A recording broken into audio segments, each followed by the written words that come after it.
Buenas tardes a todos, gracias por estar con nosotros.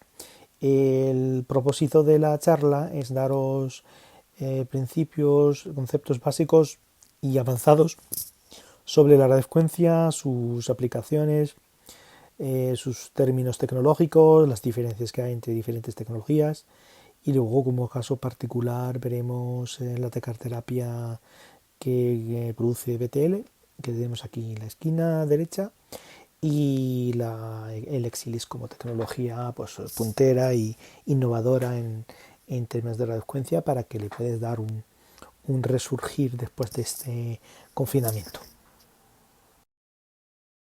Como solo os he indicado en el correo que os he mandado, uno de los objetivos del curso es dar principios básicos sobre la frecuencia.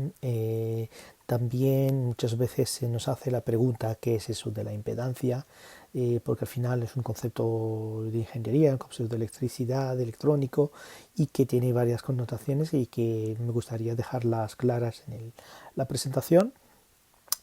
También hablaré de las diferencias que hay entre diferentes tipos de frecuencia, las tecarterapias, la frecuencia capacitativa y eso de bipolar, monopolar, multipolar. También que hay que dejar bastante claro. Luego hablaremos de la tecarterapia, sus resultados, por qué funciona y por qué no.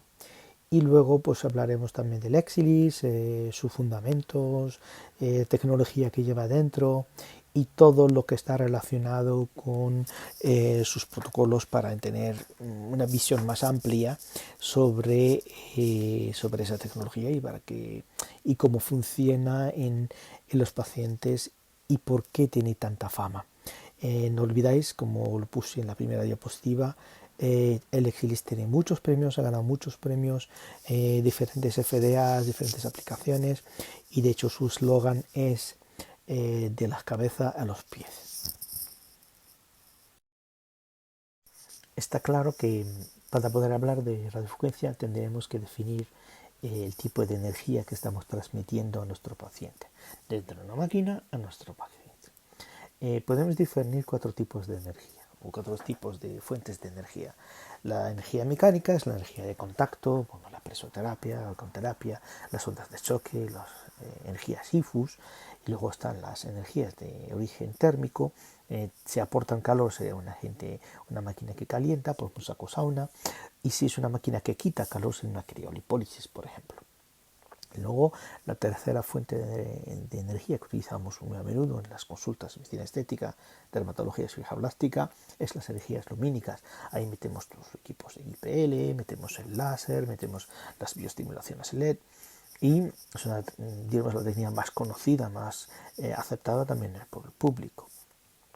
Y como cuarto tipo de energía, que es la que nos interesa hoy, hablaremos también de la energía de tipo eléctrico, en el cual pues incluimos en ese grupo pues todos los electropistolís, el plexer, la electroestimulación muscular, la frecuencia y las electroterapias en general. Esa es entonces la forma de ver, la forma de entender la transmisión de energía desde una máquina a un paciente. Tenemos que utilizar un tipo de energía para un tipo de aplicación y podemos mezclar tipos de energía para conseguir efectos interesantes.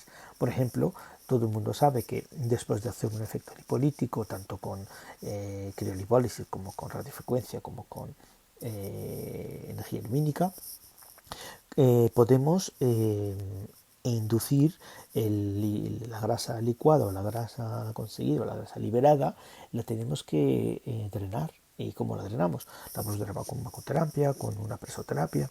Así que las técnicas, las energías son sinérgicas y se intercomunican, o sea, se combinan para conseguir resultados óptimos.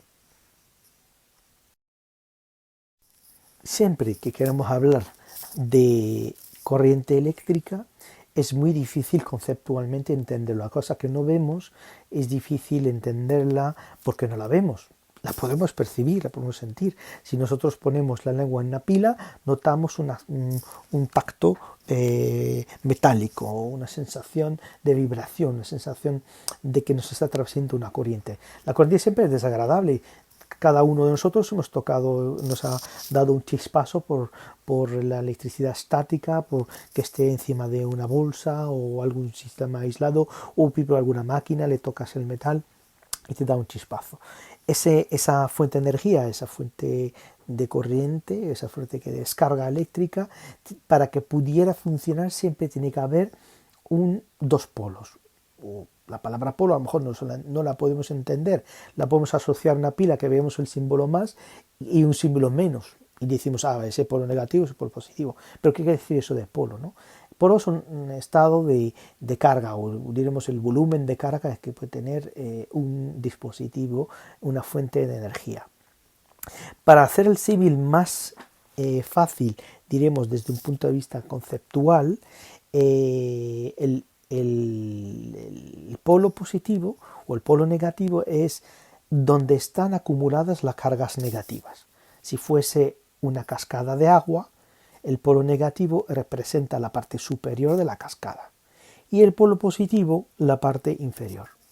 Así que los electrones, que son las cargas que se mueven de un punto A a un punto B, o sea, desde la parte superior de la cascada a la parte baja de la cascada, son el flujo de electrones, o el flujo de electrones también la llamamos corriente eléctrica.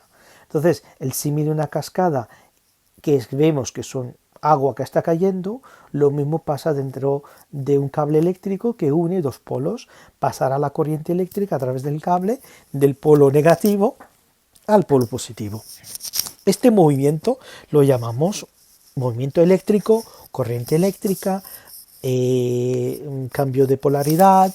Vamos a dar muchos nombres, pero lo más importante de todos es, diremos que el movimiento de cargas eléctricas. El símil más mejor, o sea, el símil más adecuado es una cascada de agua entre la parte superior y la parte inferior. Si la pila se desgasta, deja de emitir cargas y se queda sin emisión. Y tenemos que comprar otra. ¿Qué pasa en la cascada de agua? Si el agua acaba en el lago superior, ya no habrá paso de agua al lago inferior. Todo se queda en el lado inferior. Es decir, que se ha desgastado la pila. Así lo tenemos que entender. Así que necesitamos una fuente de energía y un sumidero de energía. ¿Dónde tiene que ir la energía?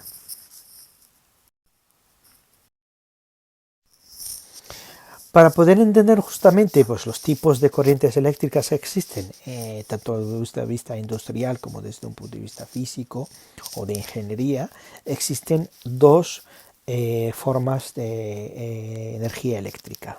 La forma continua, que es la que está indicada en la parte izquierda superior, que veis que el flujo de corrientes va de un lado a otro en una sola dirección. Esto lo llamamos corriente continua.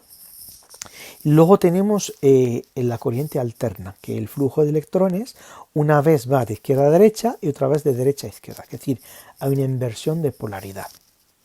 Antes de explicar eso del alterno y continuo, me gustaría dejar claro algunos aspectos. Si os recordáis antes la bomba, la cascada de agua, imaginaos que la cascada de agua está alimentada en un lago y ese lago se vacíe, como os he dicho. Cuando no nos queda agua, pues la única manera para hacer funcionar otra vez la cascada es bombear agua hacia el lago superior y esperar que caiga al lago inferior. Esa acción de bombear el agua hacia arriba es lo que hacen las fuentes de energía, las fuentes de radiofrecuencia, las pilas. Las pilas hacen mover las cargas de un lado positivo a un lado negativo y así las cargas eléctricas van moviéndose de forma continua. Ahora bien, si el polo positivo fuese negativo y negativo fuera positivo, la carga iría al lado opuesto. Es decir, en vez de que la cascada vaya hacia abajo, irá hacia arriba. Lo que hace la bomba en el fondo es subir las cargas de abajo para arriba. Entonces, los polos cuando se inviertan, hablamos de corriente alterna, es decir, de va y ven. Nunca sabemos cuál es el polo positivo, cuál es el polo negativo, cuál van cambiándose. Y ese cambio se cambia por ciclos, como podéis ver en la curva que va moviéndose sola. Ves que una vez en un punto determinado es positivo, en otro punto es negativo. Va haciendo ciclos o hercios, ¿no? Decimos cambio de ciclo, cambio de hercios. Entonces, la velocidad del cambio de ciclos puede ser un parámetro que debemos entender y lo veremos a continuación. Pero antes de pasar a esto, dejaremos claro cuatro cosas, para que os quede conceptualmente la idea. En un enchufe eléctrico de casa no nos pone el electricista dónde está el más y dónde está el menos. Así, cuando no los ponen, quieren decir que hay más y menos a la vez. Es alterno, corriente alterna. Así que, eso sí, muchos sitios te ponen en neutro. Es decir, donde va la energía, donde viene la fase y donde va es donde está el neutro. En el caso de la red fuente, cuando utilizamos un paciente, tenemos la fuente de energía, que es el terminal, y donde irá la energía es el neutro, para que el neutro, digamos, no tenga carga, que sea el punto cero. Así que para nosotros es importante en la frecuencia siempre tener un neutro, un lugar donde ir. Así que los parches eléctricos, todo esto se considera como energía neutra, energía sin emisión, son energía de recepción. El movimiento de cargas eléctricas también es importante, tiene una forma sinusoidal, como una onda. Por eso decimos ondas de corrientes, ¿no? O decimos frecuencia. La palabra frecuencia es muy asociado a los valores repetitivos.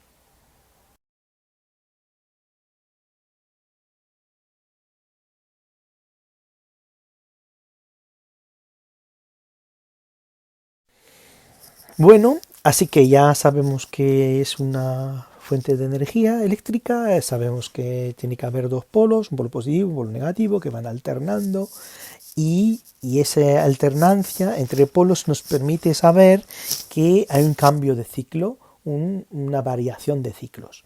Esa variación de ciclos, o sea, la velocidad del cambio de ciclo, define el tipo de onda eléctrica del que estamos hablando.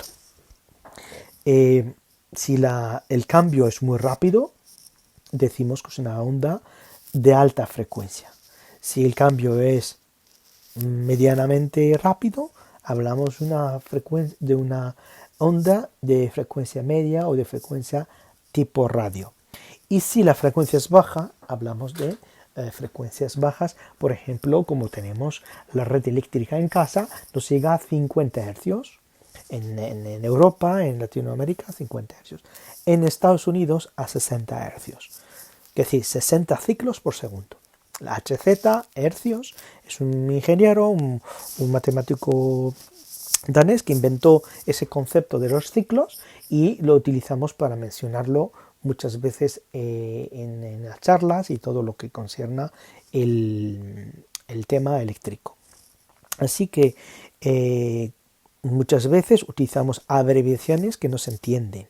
Cuando ponemos 1kHz nos estamos refiriendo a 100.000 hercios. Esos 100.000 hercios o 100.000 ciclos por segundo se refiere a la velocidad del cambio de ciclos. Cuando más alta es la frecuencia, cuando más nos acercamos a 1.000.000 de hercios, diríamos que es un 1 MHz, 1 megahercio, 1.000.000 de ciclos por segundo, o 1 gigahercio, 1.000.000.000 de ciclos, 1.000 millones de ciclos por segundo. Así que esos conceptos, cuando veis dibujado al lado de la frecuencia la palabra KHZ o MHZ, nos va indicando la velocidad de movimiento de esa onda sinusoidal alterna de electricidad. ¿Vale? Así nos queda por saber solamente el voltaje y el amperaje o la potencia. Son tres otros conceptos que los mencionaré en la siguiente diapositiva. Lo que sabemos ahora es que existen dos tipos de energías eléctricas, las continuas, que no nos interesan por el momento, y las alternas. Las alternas, tenemos un ejemplo que podemos tener a uso diario, los enchufes que tenemos en casa son enchufes alternos, se les pone ahí 220 voltios a 50 Hz. Quiere decir que la diferencia de potencial entre los dos agujeritos es 220 voltios efectivos. Ahora, si nosotros pusiéramos un osciloscopio que midiera el pico de la cresta, veremos que es ligeramente por encima de los 220, son 239. ese 220 voltios que ponemos, no ponemos por delante ni más ni menos, solo ponemos 200 voltios. Son el voltaje que llamamos efectivo, ¿vale? Entonces, lo que importa a continuación es que esas ondas sinusoidales tienen 50 ciclos por segundo y son de un valor de 220 voltios efectivo. Ahora bien, ¿por qué no lo debemos tocar? Porque no usamos directamente la energía eléctrica desde el enchufe, porque eso interacciona con nuestro tejido muscular y nervioso. Es decir, altera el funcionamiento músculo nervioso. Y esto es negativo para cualquier caso. Por eso decimos que una persona se ha electrocutado. Se ha electrocutado porque interaccionó y se quemó. Y no puede quitarse la mano porque no controla el movimiento muscular, lo está haciendo la propia red eléctrica. Entonces es muy importante saber que si queremos trabajar con electricidad, tenemos que utilizar frecuencias más altas de las que el cuerpo pueda reconocer. Es decir, el movimiento o la oscilación tiene que ser más allá de la capacidad humana de poder reaccionar.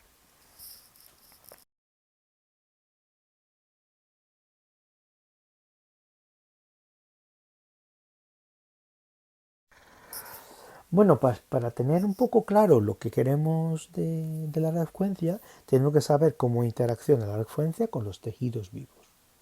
Tanto tejidos epidérmicos, epiteliales, dentro de la propia estructura de la piel, como tejidos más a distancia, como pueden ser los ligamentos, como pueden ser los tejidos musculares, por ejemplo, una lesión muscular la podemos tratar con la frecuencia, una tendinitis o un tratamiento en concreto.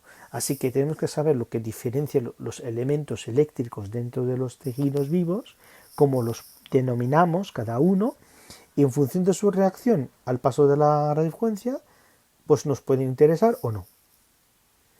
Los tejidos lo podemos dividir en tres grupos. Los conductores, que decir que dejan pasar electricidad, eso puede ser, por ejemplo, el torrente sanguíneo. Los dieléctricos o aislantes, eso puede ser el epidermis, eso puede ser los tejidos grasos, puede ser las lesiones, puede ser intersticios cutáneos, por ejemplo, el distanciamiento entre ligamentos. Y eso también lo consideramos como un elemento dieléctrico, es decir, conductor o conductora parcial. Y luego los tejidos resistivos. Los tejidos resistivos son los que dejan pasar pero resisten al paso. Es decir, se calientan. Produce un efecto térmico en ellos, como una estufa en casa. Es una resistencia. Resiste al paso de la corriente y al resistir se calienta por efecto de Ohm. Esa se llama la ley de Ohm. Cuando un tejido lo sometemos a una corriente eléctrica y se calienta a su paso, la llamamos ley de Ohm. Bien, pues las radiofrecuencias también pueden tener diferentes niveles de oscilación. O sea, una oscilación de alta frecuencia, una oscilación de baja frecuencia. Por ejemplo, una oscilación de 100 kHz, una oscilación de baja frecuencia, muy poco utilizada en nuestro sector, en el sector tanto de medicina estética como en el sector de ginecología y también de fisioterapia. Sin embargo, las frecuencias, diremos, más útiles o las más útiles para el sector tanto fisioterapéutico como estético, como dermatológico y como ginecológico son a partir de las 400 kHz. Esas frecuencias las llamamos frecuencias de tecarterapia. Dentro del ciclo de ondas radiofrecuencias se considera como frecuencias de tecarterapia. Descartes era un ingeniero físico polaco.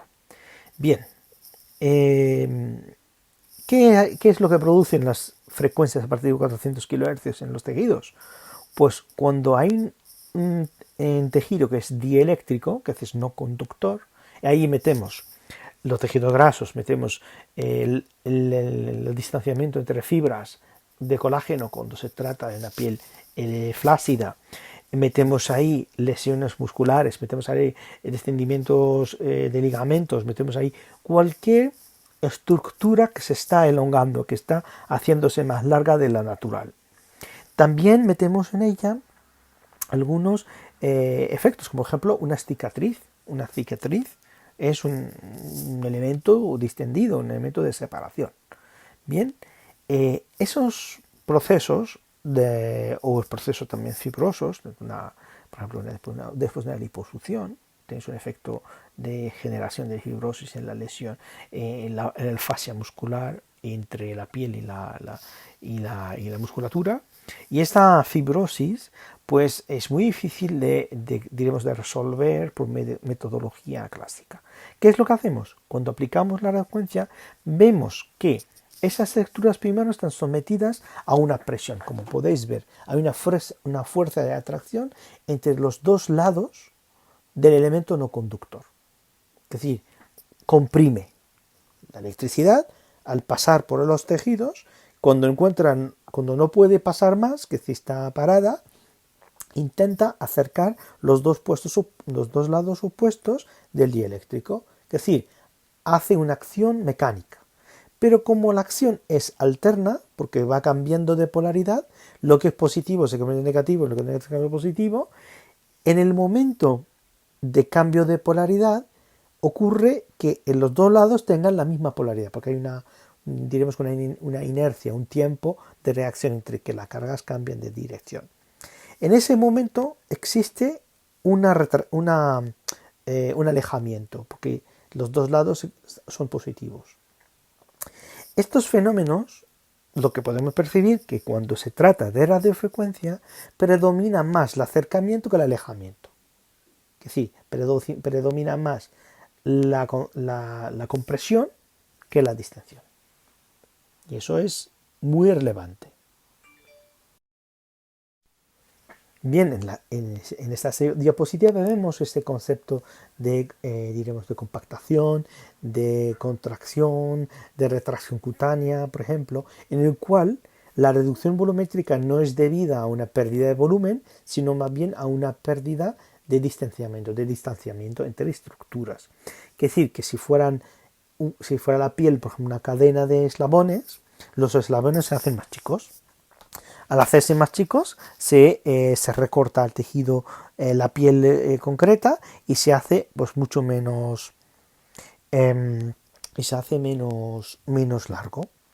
Bien, pues esto es un fenómeno interesante, diría incluso muy interesante, porque claro, es la base de la frecuencia, trabajar sobre discontinuidades, tanto en fisioterapia, en medicina estética, tal.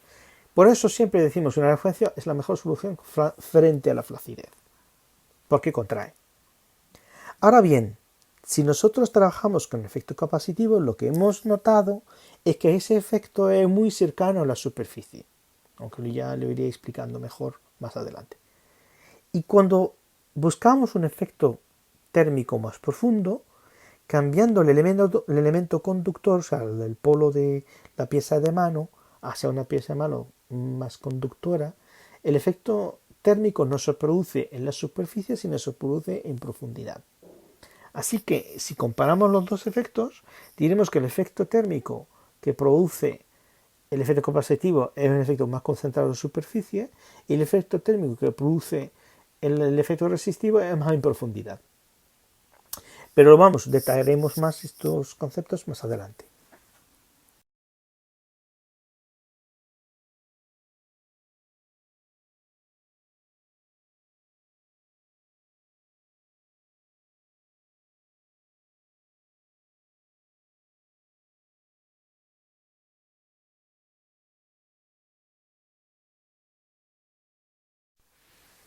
Bien, ahora sabemos que es una corriente alternativa, que sabemos que es una corriente de radiofrecuencia, sabemos cómo son las frecuencias y cómo interaccionan con nuestro tejido, tenemos alguna noción de lo que es el efecto capacitivo, y ahora me gustaría empezar a introducir el concepto de impedancia, es decir, la capacidad de resistir al paso de la corriente.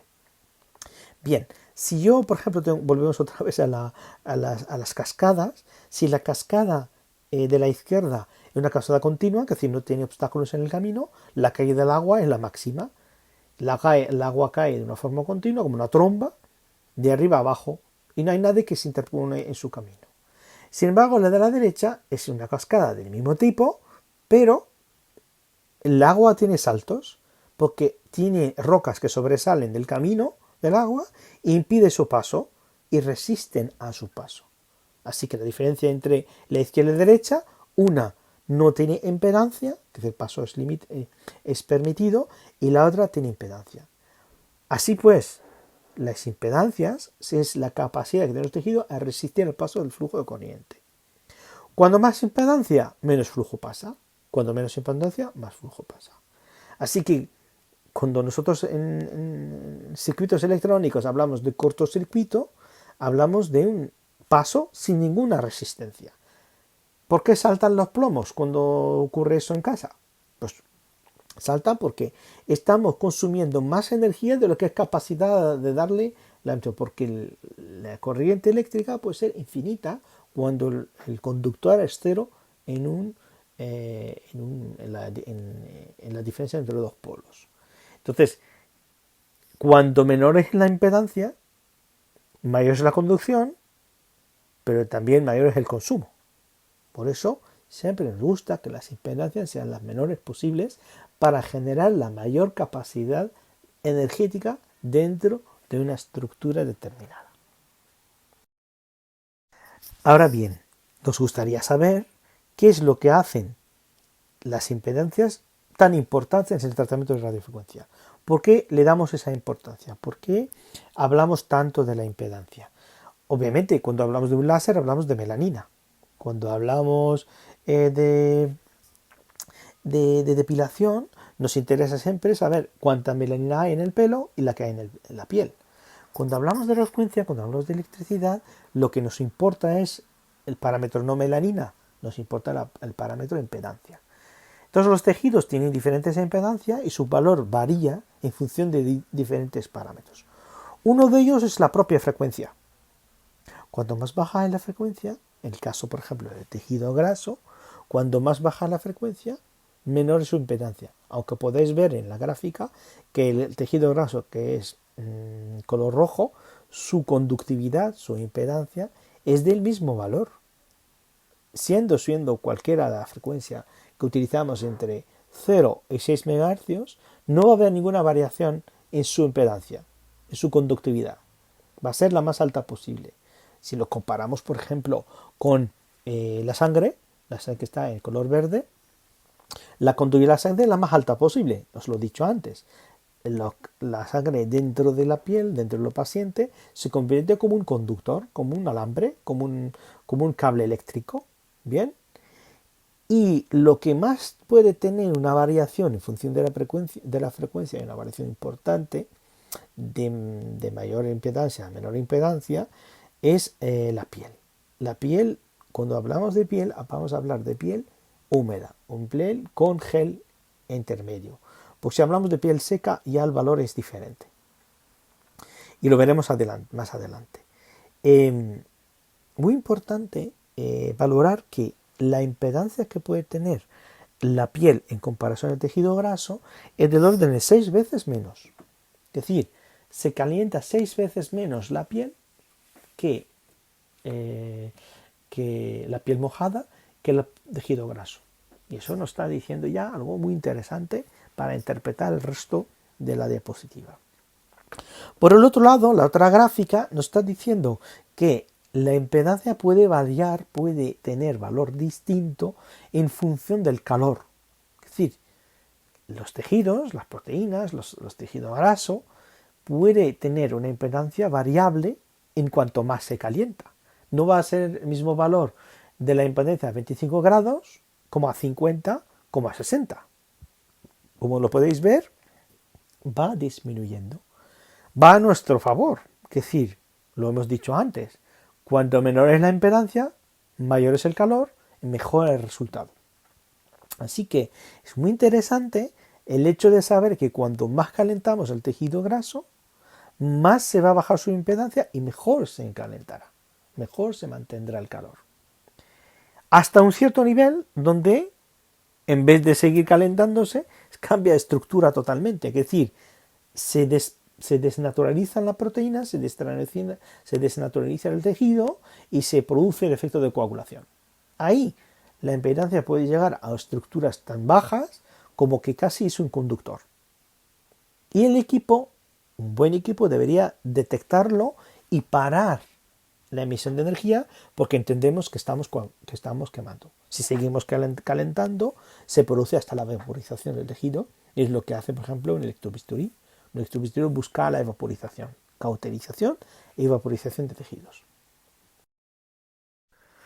Así pues, en resumen, la piel es un conjunto heterogéneo de muchas estructuras. No solamente está la epidermis, la dermis, la junta térmica epidérmica, los ligamentos, están las fibras de colágeno, está el tejido graso, está el fascia muscular, está el propio músculo, y luego dentro de la piel habrá vasos sanguíneos, hay terminaciones nerviosas, y hay pues estructuras que pueden ser conductoras, que pueden ser resistentes y pueden ser incluso inductoras. Que veis ahí el dibujo, el dibujo de impedancia en ingeniería le ponen siempre Z.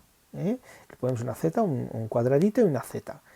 Y la piel, cuando nosotros la analizamos con un osciloscopio, al paso de diferentes frecuencias, tiene una actitud de un condensador y tiene la actitud de una resistencia y tiene la actitud de una bobina, de un inductor. Los cables del inductor serían como la maraña de vasos sanguíneos que tenemos dentro y tejido nervioso. El tejido graso tiene un comportamiento más bien capacitivo y los demás tejidos son resistivos. ¿Bien?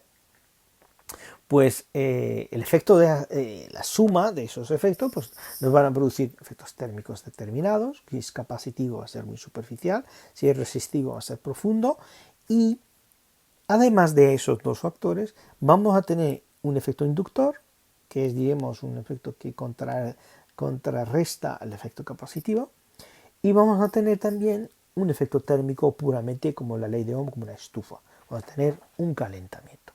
Así que todo puede ser predecible y todo puede ser medible y podemos hacer protocolos de alguna manera reproducibles y así el resultado clínico que se puede conseguir con unos determinados parámetros se les podría reproducir en otros sitios haciendo los mismos pasos. Y ese factor es muy importante en la interpretación de lo que pasa con las interacciones entre tejido vivo y las corrientes de radiofrecuencia.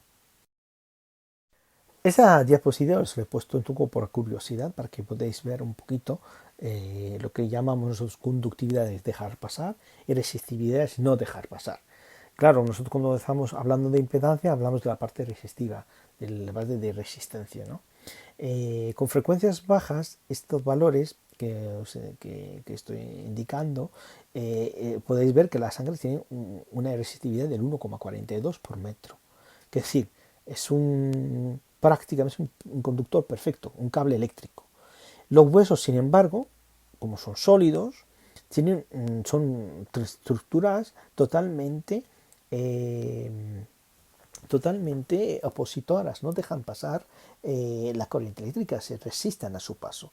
Es decir, un hueso, una dentina o una estructura dura del cuerpo humano es una estructura no conductora de electricidad y no participa en su transmisión. Por otro lado, el tejido graso tiene una impedancia importante, no tanto como el hueso, pero sí que es muy valorable, es un valor bastante elevado. De todos los tejidos vivos, tal vez es el valor más grande. Y luego, me gustaría que os fijarais en la diferencia que hay entre la piel seca, que sería una piel sin ponerle gel, y piel húmeda, que sería una piel poniéndole gel. Fijaos muy bien. Una piel húmeda tiene 6 veces más impedancia, más resistencia al paso, una piel húmeda. Y ahora entendemos por qué puede haber arañazos, efecto de calentamiento superficial y otros aspectos relacionados con un tratamiento en la misma paciente y no en todas las zonas del cuerpo. Eso lo podemos entender como que esa zona estuvo muy bien humidificada y la zona con arañazos pues no tanto. o a lo mejor no tuvo tanta presión.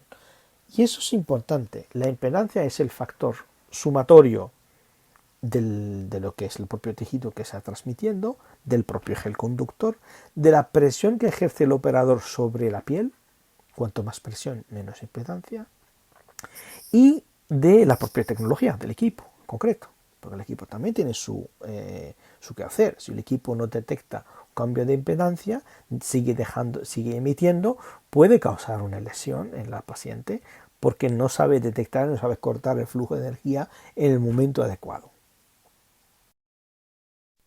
Esa diapositiva es meramente informativa, pero también a la vez tiene sus quehacer, su explicación, por qué la pongo.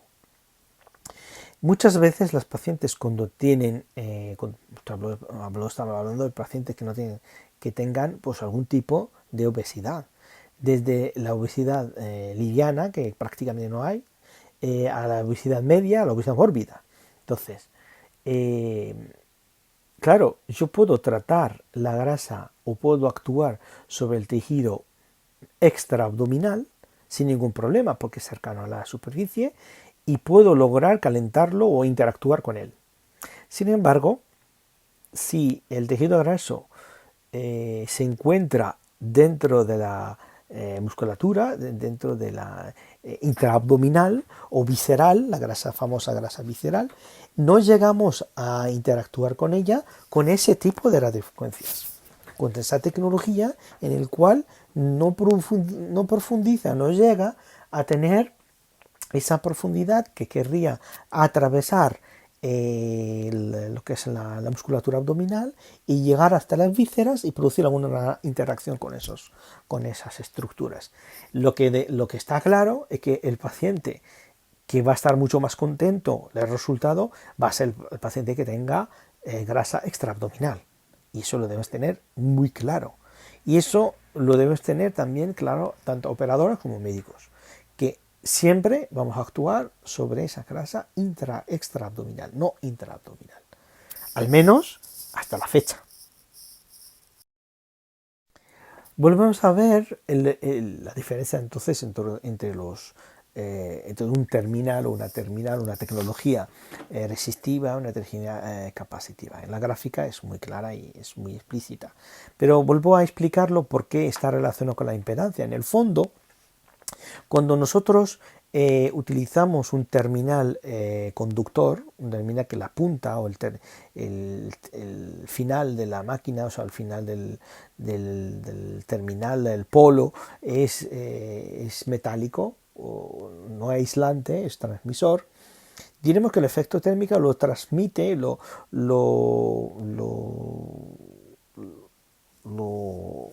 transmuta a una zona, lo transporta, lo induce en una estructura más profunda, en una estructura más alejada del punto de trabajo. Sin embargo, cuando la tecnología es capacitiva, el efecto térmico producido o conseguido se encuentra en la propia superficie, en la dermis o en la superficie más cercana al electrodo. ¿Eso qué quiere decir? Quiere decir que si yo quiero trabajar dermis, me interesa un efecto capacitivo. Y si quiero trabajar hipodermis o musculatura, me interesa un efecto resistivo. Así que entre un efecto u otro, entre un factor u otro, podremos, el fisioterapeuta o el estético que tiene una máquina, sobre todo las tecarterapias, puede cambiar los terminales para actuar sobre una estructura o una profundidad o otra profundidad. Entonces, uno de los elementos importantes a analizar un equipo de tecarterapia, un equipo que funciona a 450 kHz o alrededor, es que tuviese pues, dos tipos de terminales, un terminal capacitivo y un terminal resistivo. Y eso es muy importante para seguir trabajando y hacer protocolos de tratamiento en función de la profundidad donde queremos interactuar. Aquí tenemos un ejemplo de lo que estoy comentando, un ejemplo donde podéis apreciar dos terminales diferentes, un terminal capacitativo que sería el terminal gris, porque el material esmaltado del material de conducción es un material no conductor. Entonces, material que está orientado a aislar la piel del emisor. Entonces, en este caso, cuando el material es no conductor y utilizamos radiofrecuencia de 400 o 400 kHz o 300 kHz, el efecto térmico producido va a estar muy superficial, muy cercano a la dermis.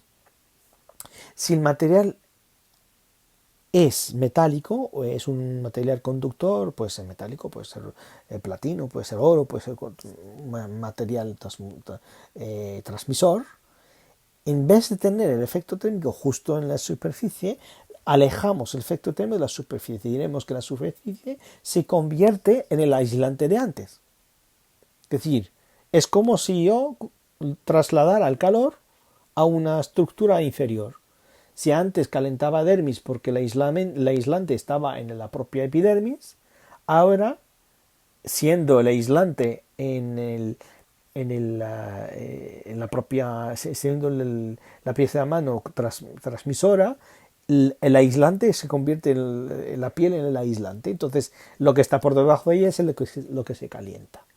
Eso es muy interesante porque nos permitiría trabajar de dos maneras según queríamos actuar. Esas terminales son de nuestro equipo de Carterepa, el TR, y son terminales que son de diferentes tamaños para trabajo facial, para trabajo corporal, y eso es pues un tema muy interesante porque hay que analizar cada cosa en función, cuando compramos una máquina tenemos que analizar todas las piezas de la mano y saber para qué sirven. Bueno, en esta diapositiva seguimos hablando de lo mismo, es decir, ahora ya sé las radiofrecuencias, ya sé de la longitud de la frecuencia emitida, ya entiendo de kilohercios, ya entiendo de potencia, más o menos, entiendo de qué es monopolar, bipolar, fraccionado, eso es lo que queremos desarrollar adelante. Y ahora queremos saber lo que da de más una radiofrecuencia y por qué a veces algunas radiofrecuencias son más caras que otras. Primero, para analizar una radiofrecuencia con otra, si yo en mi consulta tengo dos tipos de radiofrecuencia, ¿cuál sería la mejor para cada caso? Pues si yo tuviese un Indiva y tuviese un Exilis, pues querría saber qué es lo que hace diferente el Indiva del Exilis para que yo oriente el Indiva en algunas aplicaciones, el Exilis en otras. Y eso es muy interesante, porque, claro, no todo es lo mismo, aunque todos pueden ser radiofrecuencias, no todas las frecuencias son iguales. Entonces, para poder diferenciar una frecuencia de otra, las tenemos que diferenciar por frecuencia, las tenemos que diferenciar por potencia, tenemos que diferenciar por el tipo de terminal que nos produce, que nos tiene, monopolar y luego bipolar. Cuando decimos bipolar, decimos también tripolar, cuadripolar, cualquier número de polos, pero cuantificable. Luego están las fraccionadas, en el sentido de que la emisión es tan pequeña que lo que buscamos es casi la coagulación de la piel, como si fuese un láser. Luego tenemos la medición de la impedancia. Eso es un plus, no es obligatorio tenerlo, pero tenerlo nos permite evitar cometer errores y también reproducir los resultados. Cuando la máquina es de bioimpedancia en tiempo real, es decir, la mide siempre, va a adaptarse la máquina a nuestra velocidad, va a adaptarse a nuestra forma de trabajo. Si la medición es solamente predisparo y después no vuelve a disparar, son más tecnologías orientadas no al disparo dinámico, sino al disparo como tipo Thermage o como tipo Thermacool, por ejemplo, que el objetivo es ir disparando una vez y luego siguiente, son técnicas de monodosis. No valdrían trabajar de forma dinámica, es decir, de movimiento continuo. Todas las tecnologías que hemos visto antes se pueden diferenciar por frecuencia y tal. Uno de los elementos que diferencia una tecnología de la otra es el tipo de tecnología en la pieza de mano. Decimos que una tecnología es monopolar cuando la punta de la pieza de mano tenga un solo polo, un solo terminal transmisor. El segundo terminal, que sería lo que haría cerrar el circuito eléctrico, entendéis que el circuito eléctrico siempre tiene que estar cerrado, lo haría un parche neutro, un parche neutral, un parche de tierra, o le damos el nombre que queramos. Pero tiene que haber dos puntas, una punta dinámica que se mueve y una punta fija que se queda en un solo punto. Cuando es así, lo llamamos tecnología monopolar. Obviamente, como puedes entenderlo, la tecnología monopolar es una tecnología difusa, volumétrica, busca la profundidad. Bien, eso si lo entendemos, es muy importante para entender el resto. La tecnología monopolar no busca el efecto tópico, busca un efecto más bien volumétrico. Y hay que interpretar bien o entender bien eso, la diferencia entre lo que es el calentamiento volumétrico y calentamiento puntual. Cuando hablamos de tecnología bipolar, estamos hablando de tecnología en la cual los dos polos están en la misma pieza de mano, es decir, están cercanos entre sí. Como la energía eléctrica busca el camino siempre más corto, desde el punto de vista eléctrico, el camino más corto de los polos es pasar por dermis, porque la dermis es hidratada, lleva vasos sanguíneos y ayudaría a la energía de transmitirse de un punto a otro. Las tecnologías bipolares son tecnologías más bien puntuales, son tecnologías que calientan muy rápido, porque la impedancia es mucho más pequeña y la capacidad de calentar es mejor.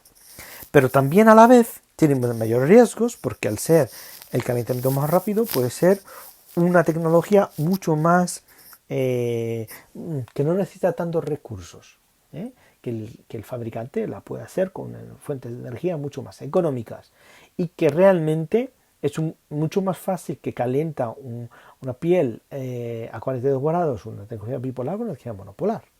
Mucho más fácil. Pero como podéis percibir en la gráfica, el calor que tú vas a conseguir es un calor muy epitelial. En la junta dérmica y epidérmica, nada más atravesar la junta dérmica y epidérmica, empieza a no calentar más, porque buscará el camino más rápido para volver al polo opuesto y ese camino no permite ir a dermis reticular o dermis profunda, donde nos interesa también interactuar y generar colágeno y generar retracción cutánea. Sé que tecnología bipolar es una tecnología interesante, pero no es tan profunda, es un efecto muy dérmico. Claro, al nacer los bipolares, pues ya empezaron a salir diferentes fabricantes, cada uno defendiendo su postura. Yo quiero hacerlo tripolar, yo quiero hacerlo cuadripolar, yo quiero hacerlo octopolar.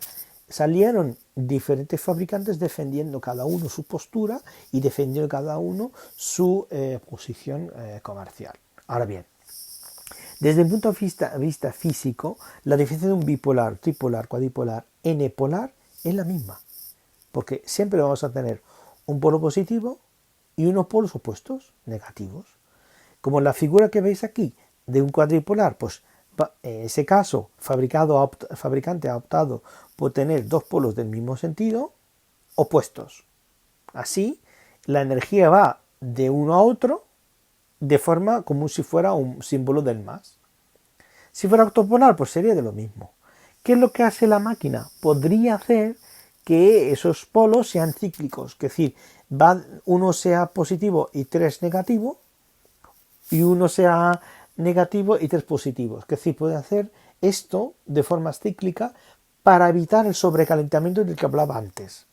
Permite una mejor repartición del calor, permite trabajar mejor, digamos, el operador no comete errores, pero a la vez aumenta la ineficacia. ¿Por qué? Al ser tan repartida la energía en diferentes polos, no concentra el trabajo en un polo determinado. Los resultados son buenos desde un punto de vista estético flash, pero no son de larga duración. Son tratamientos de muy poca duración. Y ese es un poco el hándicap de apostar por tecnologías bipolares, cuadripolares o n-polar.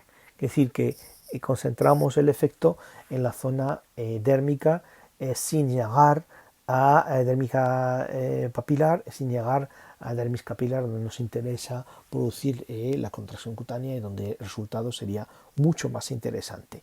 Y no hablamos de tratamiento lipolítico porque ya es obvio que esa energía no llega a ser tratamientos lipolíticos. aunque podamos ver retracción cutánea, es decir, reducción volumétrica, no es debida a una pérdida de tejido graso, sino más bien es debida a la retracción de la propia piel. Seguimos analizando un poco los bipolares, cuadripolares y monopolar, y lo podemos ver muy bien en la gráfica, en el cual vemos una biopsia de una capa dérmica, en el cual veis la capa profunda es donde está la dermis capilar, la intermedia dermis papilar y la superficial es epitelial. Entonces, se ve que una tecnología monopolar que por ende, que por definición, llegaría a su efecto térmico hasta los vasos sanguíneos y una vez que llega ahí ya se transmite energía a otras estructuras, o sea, al polo de vuelta, al parche de retorno. La tecnología bipolar, al estar los dos polos cercanos entre sí, atraviesa del mes papilar de par en par y calienta sobre todo la junta epidérmica dérmica y el epitelio. La junta epidérmica dérmica es lo que se ve en violeta más o menos.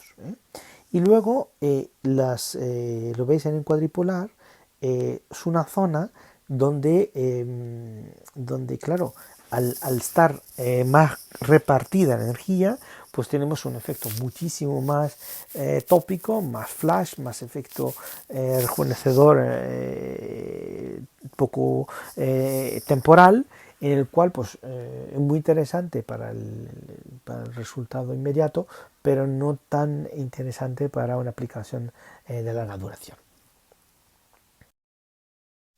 Y ahora pasamos al siguiente capítulo, al capítulo de una vez que hemos hablado ya de generalidades, hemos hablado de frecuencias, hemos hablado de impedancia, hemos hablado de polos, hemos hablado de transmisión, hemos hablado de tejidos objetivos, de efecto capacitivo, de efecto resistivo, pues ahora hablamos de un caso particular, el caso de la tecarterapia, la que vendemos nosotros, que es BTL, es una tecnología orientada al fisioterapeuta, pero también tiene una aplicación en medicina estética. De hecho, la mayor parte de los fabricantes en España existentes, tanto por ejemplo Ries, tanto como el Contrast, como el Indiva, como Sorisa, la mayor parte de los fabricantes, casi todos eh,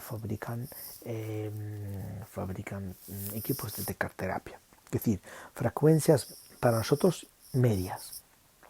450 a 500 kHz más o menos, y suelen tener unas ondas resistivas y otras capacitivas. Una buena potencia puede ser 300, 350, 250 kilovatios o VAs, voltamperios, en el cual el objetivo, pues eso, conseguir un efecto térmico. Es algo más lento que un Exilis, pero obviamente el que no pueda comprar un Exilis o no tiene capacidad de comprarlo, le podemos ofrecer ese tipo de dispositivos. También es verdad que no tiene la connotación de tecnología médica, porque el Exilis E tiene CE con clase 2B, y la tecarterapia tiene una CE con clase 2A. Es decir, incluso puede estar en centros de estética, centros de belleza, como fisioterapeutas, ¿vale?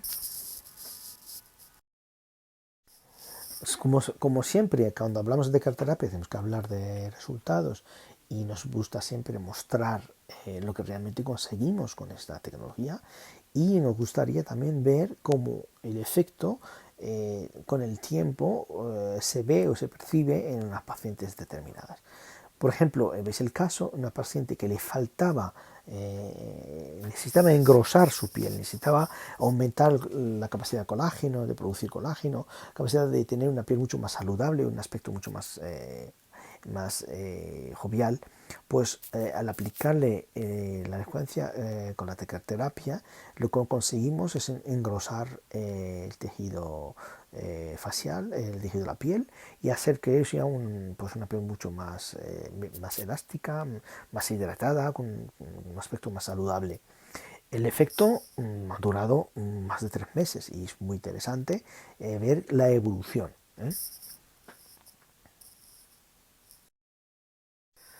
Como en todos los casos, siempre nos gusta enseñar el antes y el después, obviamente cómo va evolucionando el trabajo con aquí hemos trabajado sobre todo a nivel capacitivo, hemos usado el término capacitivo porque a la paciente no le preocupaba el volumen, porque es una paciente posparto y lo que le importaba era la flacidez que ella tenía o percibía en su piel, esa sensación de piel apergaminada, ¿no?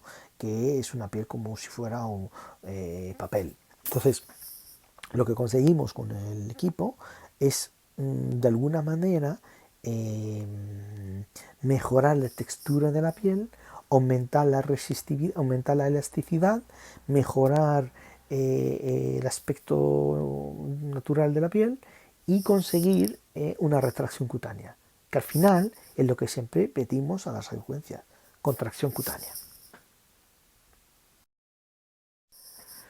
Ahora bien, si lo que buscamos además de la contracción cutánea, en ese caso, por ejemplo, no tenemos flacidez, pero sí tenemos un aspecto más volumétrico y nos interesa trabajar las dos estructuras, superficie y profundidad, pues en este caso hemos mezclado las dos sondas, la resistividad y la capacitiva, para intentar mejorar el contorno de las caderas, reducir volumétricamente la el volumen de la zona lumbar y conseguir pues una reducción importante volumétrica que se percibe perfectamente en el tratamiento. Así que obviamente en este caso el resultado puede ser muy interesante y de hecho como puedes percibir trabajando protocolos de reducción volumétrica, el resultado puede ser interesante utilizando una tecaterapia.